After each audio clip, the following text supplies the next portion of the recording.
आज के एपिसोड में आप देखेंगे कि पारितोष घर नहीं लौटा है। वही संजय और समर उसे ढूंढने के लिए बाहर गए हैं, लेकिन उन्हें वो नहीं मिलता, इसलिए वो घर चले आए। तो तभी अनुपमा परेशान हो जाती है और दिया जलाती है। तो डॉली बहन कहती है कि दिया जलाने से कुछ नहीं होगा।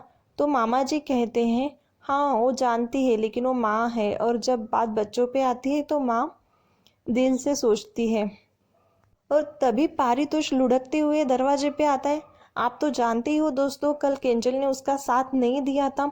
जब पारितोष और केंजल मिले थे तब केंजल कह रही थी कि अपने मॉम डैड से बात करो, मेरे मैं अपने फैमिली के अगेंस्ट नहीं जा सकती, इसीलिए जो भी करना है वो आपको ही करना है। तो पारितोष कहता है कि रिश्ता दोनों का ही है, तो दोनों को ही बात करनी चाहिए। ये एक तरह से पारितोष ने सही कहा है। आप भी मानते हो? अगर आप मानते हो तो कि ये सही है कि रिश्ता दोनों का है, तो केंजल ने भी बात करनी चाहिए, तो प्लीज़ कमेंट करना। तो इसी कारण से पारितोष को लगता है कि उसे कोई प्यार नहीं करता, उसकी कोई केयर नहीं करता, और उसके फैमिली के बारे में भी वो वैसे ही सोचता है कि उसे कोई प्यार नहीं करता। माँ बात नहीं करती, पापा भी केंजल की माँ से माफ़ी नहीं मांगते, इसलिए वो खुद के फैमिली को ही ब्लेम करता है और लुढ़कते हुए इसलिए शराब पी के घर आता है। तो सारे लोग उसकी तरफ ऐसे देख रहे होते हैं, तो वो बोलते हैं कि क्यों मेरी तरफ ऐसे क्यों देख रहे हो, मैं ठीक हूँ, मैं तो ठीक हूँ, लेकिन मेरा दिल ठीक नहीं था, मेरा दिल टूट चुका था, इसलिए मैंने थोड़ी सी पी ली है। मुझे किसी की ज़रूरत नहीं है, क्योंकि आप सब लोग तो नौटंकी हो, सब एक नमूने हैं। और सबसे बड़ा नमूना तो बा है, बा मीन्स दादी, क्योंकि वो हमेशा झूले पे ही बैठी रहती है। उनकी शादी तो किसी झूले के ही साथ होनी चाहिए थी। तभी मामा जी कहते हैं कि तू उनसे ऐसे बात नहीं कर सकता, बड़ों की रिस्पेक्ट करो। तो मामा जी की भी इंसल्ट करता है और साथ ही साथ डॉली बहन और उसके हस्बैंड की भी इंसल्ट करता है। और समर के बारे में भी कहता है कि ये तो एक नंबर का निकम्मा है, फिर भी सबका लाडला है, फिर भी मम्मी उसी से ज़्यादा प्यार करती है। वही पाकी कभी अच्छे से पढ़ती नहीं है, हमेशा पढ़ाई में कम मार्क्स आते हैं, फिर भी वो सबकी लाडली है। और मुझे ही कोई प्यार नहीं करता, बल्कि मैं फैमिली के लिए हमेशा अच्छा बेटा साबित होने की कोशिश करता हूँ, सब कुछ अच्छा करता हूँ, फिर भी मैं किसी का प्यारा नहीं हूँ।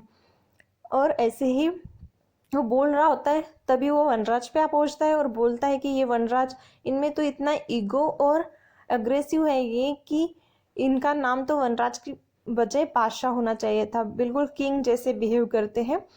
तभी अनुपमा उस पर चिल्लाती है कि उनका नाम मत ले।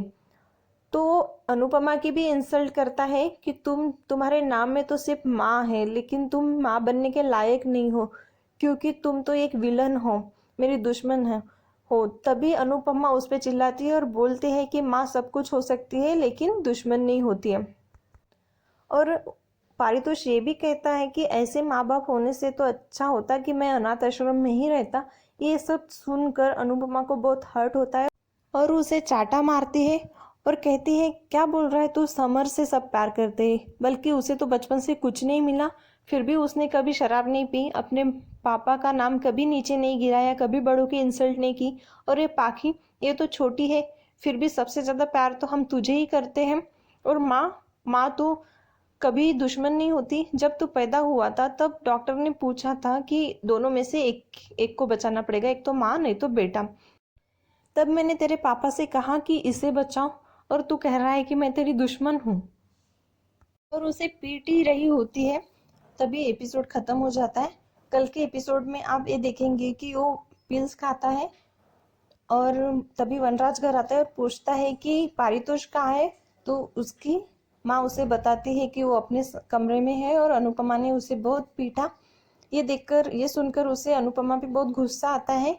और जब वो कमरे में जाएगा तो पारितोष की हालत देख के वो अनुपमा को ही ब्लेम करेगा कि ये सब तुम्हारी वजह से हुआ, अगर तुम मारती नहीं तो ये सब नहीं होता। तो जल्द ही लेकर आऊंगी मैं नया एपिसोड, तो बने रहिए हमारे चैनल पे। Thank you.